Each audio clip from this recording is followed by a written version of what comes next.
বাংলাদেশ ভালো এত সুন্দর। আমি মুসলিম, আমাকে জয় শ্রীরাম বলতে দিবে না। তো হিন্দু মুসলিমের বিয়ে তোমরা যদি বলো যে সংসার হবে না, দেখো দেখতে দেখতে 500 দেশ বোমা মিসাইল বিশ্বরে দেখায়া তাক লাগাই দিতেছে। আমরা নতুন চুক্তির দিকে ভারত রেখেছে কড়া নজর। বন্ধুর গার্লফ্রেন্ড নিয়ে আড্ডা দিতেছি, ঠিক আছে? আজ ছে ছে ছে। একজন মুসলিম হয়েও ভগবান জগন্নাথের প্রেমে মগ্ন।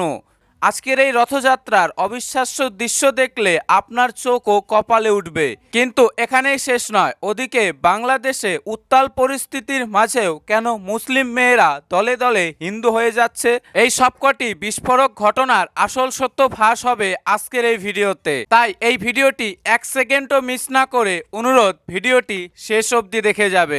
আমি মুসলিম, আমাকে জয় শ্রীরাম বলতে দিবে না। কেন জয় শ্রীরাম অনেকেই বলছে, এখন আল্লাহ হিন্দু মুসলিম সবাই এখন জয় শ্রীরাম বলছে, তাতে ওর যে ক্ষিপ্ত হয়ে ওরা আমাকে মধ্য অবস্থা কালকে মেরেছে। আপনার সাথে আমার সাথে হয়েছে আজ 3-4 দিন আগে মসজিদের সামনে আমার হাজবেন্ড জয় শ্রীরাম বলেছিল 3 থেকে 4 বার। সেটার জন্য রাস্তায় ইতিমধ্যে দুটো ছেলে আমার হাজবেন্ডকে, আমাকে, আমার ছেলেকে বিভিন্ন জায়গায় বিভিন্ন ভাবে মেরেছে। আমাকে নোংরা জায়গায় মেরেছে, যেটা বলা যাবে না। বন্ধুরা, একজন মুসলিম হয়ে জয় শ্রীরাম বলাটা কি পাপ? জয় শ্রীরাম বলাটা কি অপরাধ? এনাদের দোষটা কি ছিল? এনারা মসজিদের সামনে গিয়ে শুধুমাত্র একটু জয় শ্রীরাম বলে দিয়েছিল।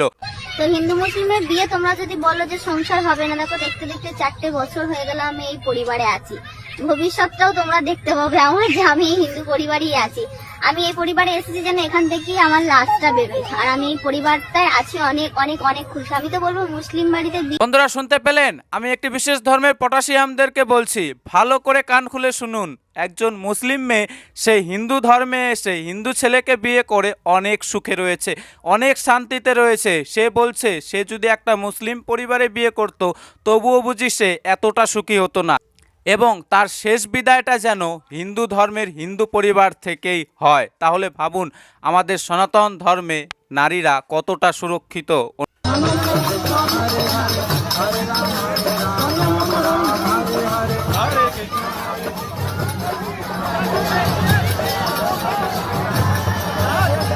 আপনারা দেখতে পাচ্ছেন এটা পাকিস্তানের ভিডিও। পাকিস্তানে অবধি রথযাত্রা উদযাপন হচ্ছে, কিন্তু আমাদের পার্শ্ববর্তী দেশ বাংলাদেশের পটাশিয়ামরা, বাংলাদেশের কাট্টারপন্থীরা হিন্দুদের রথযাত্রাকে সঠিকভাবে পালন করতে দিচ্ছে না। বাংলাদেশ ভালো এত সুন্দর হতে কি মাছ খাতে হয়? তাহলে আমিও আজ থেকে মাছ খাবো।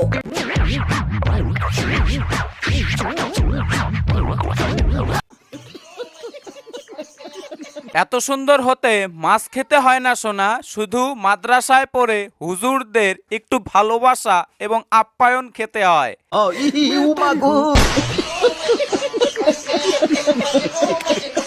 500 দেশ বোমা মিসাইল বিশ্বরে দেখায়া তাক লাগাই দিতেছে। আমরা অনেক শক্তিশালী দেশ। আরে কেডা জানে, উপরে ফিটপাট ভিতরে সদরঘাট। কথায় ফটফট কাজে নাই। বড় বড় কথা বললে বড় হওয়া যায় না। আরে যোগ্যতা লাগে এবং কর্মে ফল দেখা যায়। আরে খাও গোবর দেখাও দুধ, খাও মুদ দেখাও শরবত, এটাই তোমাদের পাওয়ার। আর তোমরা মাদ্রাসায় গিয়ে করো বলৎকার, অথচ দেখাও আমাদের ধর্ম, আমরা অনেক শান্তির ছেলে। নিজেদের দেশের মিসাইল বলতে তো শুধু ওই চাপাবাজি, অথচ আবার ভারতকে নিয়ে বড় বড় কথা। নিজেদের দেশের মিসাইল বলতে তো ওই কলা গাছ আর বাঁশ দিয়ে বানানো গুটি কয়েক পুঁটি মাছ।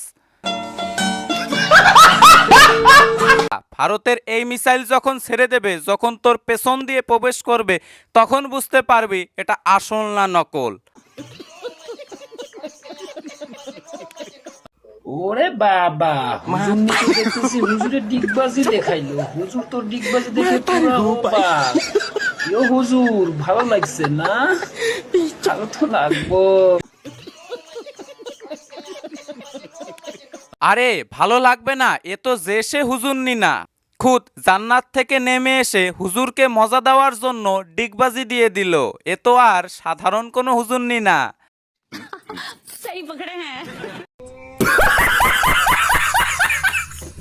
চায়না বাংলাদেশের নতুন চুক্তির দিকে ভারত রেখেছে কড়া নজর, ভয়ে মোদি কাকার প্যান্ট ভিজে গেছে, এ যেন চায়না ভূতেরই আসর।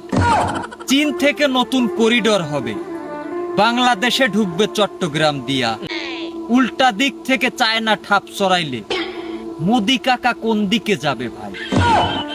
1971-এ যখন তোদের পাকিস্তানি চাচা তোদের মা বোনেদের খেতে গিয়েছিল ইজ্জত, তখন কিন্তু এই মোদির ভারতই তোদের মা বোনেদের ফিরিয়ে দিয়েছিল সম্মান আর ইজ্জত। সেই সময় পাকিস্তানের হাত থেকে হয়তো বাঁচতে পারেনি তোরই আম্মা, এই কারণে তোর মতো জন্ম নিয়েছে একটা অকম্মা। একজন মুসলিম ঘরের সন্তান, মুসলিম ঘরে জন্ম নিয়েও মায়ের মুখে উড়িষ্যার জগন্নাথ দেবের কথা শুনে এবং জগন্নাথ দেবের কৃপার কথা শুনে তার মনে জেগেছিল গভীর ভক্তি এবং প্রেম। তীব্র অসুস্থতা থেকে সুস্থ হয়ে তিনি পুরীর জগন্নাথ মন্দিরে তিনি ছুটে যান, কিন্তু অহিন্দু হওয়ায়, একজন মুসলিম হওয়ায় তাকে জগন্নাথ মন্দিরে ঢুকতে দেওয়া হয়নি। কিন্তু তাতে কি, ভক্তি তো কোনো দেওয়াল মানে না। কিন্তু মন্দিরের বাইরে বসে তিনি রচনা করেন ভগবান জগন্নাথকে নিয়ে একের পর এক ভক্তিমূলক গান। কথিত আছে শালবেগের জন্য স্বয়ং জগন্নাথ দেব তার নিজের রথ থামিয়ে দিয়েছিলেন। একজন মুসলিম ভক্তের প্রতিও আমাদের জগন্নাথ ভগবানের এই যে টান, সেটা কিন্তু আজও হাজার হাজার ভক্তকে অনুপ্রাণিত করে, আজও হাজার হাজার ভক্তকে ভগবান জগন্নাথের প্রতি টেনে নিয়ে যায়।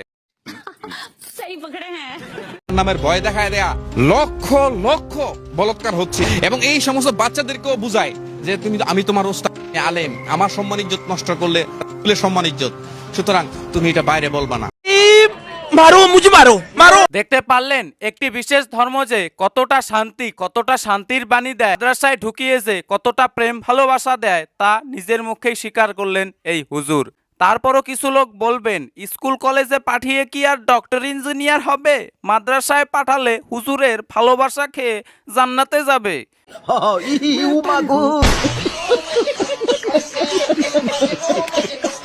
বন্ধুর গার্লফ্রেন্ড নিয়ে আড্ডা দিতেছি, ঠিক আছে? আজের ক্যাচাল করবি না, কমেন্টে ঝামেলা করবি না, কয়ে দিলাম আইডি খাইয়া দিম। কমির পোলা যাব অনেক কথা, বুঝছ না ব্যাপারটা? এ তো দেখি মাথায় টুপি পরে, থোতায় একটু আধটু দাড়ি নিয়ে দুই হুজুর, একজনকে তো একদম পাক্কা হুজুর লাগছে। সেই হুজুর তার ধর্মের বাণী শোনানো বাদ দিয়ে বউকে, মানে বন্ধুর বউকে খেয়ে দেওয়ার বাণী শোনাচ্ছে। আহা, কত শান্তি! समझ रहे हो ना? একটা বিশ্রী ঘটনা ঘটেছে নোয়াখালীর হাতিয়ায়। নাম্বার বেশি পাওয়ার জন্য এক শিক্ষার্থী স্যারকে আব্বু ডেকেছে পরীক্ষার খাতায়। খাতায় লিখেছে, স্যার সারা বছর পড়ি নাই, তাই কয়েকটা নাম্বার পাওয়ার আশায় আপনারা ডাকলাম বাপ। ওই উত্তরপত্রের ছবি আবার টিচারে সোশ্যাল মিডিয়ায় দিয়েছে আপ। আরো লিখেছে, স্যার আপনার আব্বু ডাকতাছি বারবার, তবু আমার দিয়েন কয়েকটা নাম্বার। এই টিকটক প্রজন্মের কাছ থেকে আর চাইতে বেশি আর কি করবেন ভাই আশা? সব জায়গায় কিছু মেধাবী স্টুডেন্ট থাকলেও বেশিরভাগ ছাত্র ছাত্রীদের আজ হয়েছে এই দশা। বন্ধুরা, এই খবরটা শোনার পর আমি হাসবো না কি করব আমি বুঝতে পারছি না। না মানে একজন শিক্ষার্থী সারা বছর না পড়ে শুধুমাত্র পাস করার জন্য যে কি কি করতে পারে, সেই ভিডিওটা তার প্রমাণ। বিশেষ করে বাংলাদেশের মাদ্রাসায় পড়া শিক্ষার্থী শিক্ষককে পাস করানোর জন্য, পাস করিয়ে দেওয়ার জন্য আব্বু ডেকে ফেলছে। ভাগ্যিস এখানে স্বামী ডেকে ফেলেনি। তো যাই হোক দর্শক বন্ধুরা, আজকের এই ভিডিওটা এখানেই শেষ করছি। আজকের এই পুরো ভিডিওটি সম্পর্কে আপনাদের নিজস্ব কি মতামত তা অবশ্যই কমেন্ট করে জানাতে ভুলবেন না। ভালো থাকবেন, সুস্থ থাকবেন, দেখা হচ্ছে পরবর্তী অন্য একটি ভিডিওতে। পারলে আজকের এই ভিডিওটি একটু শেয়ার করে দেওয়ার চেষ্টা করবেন।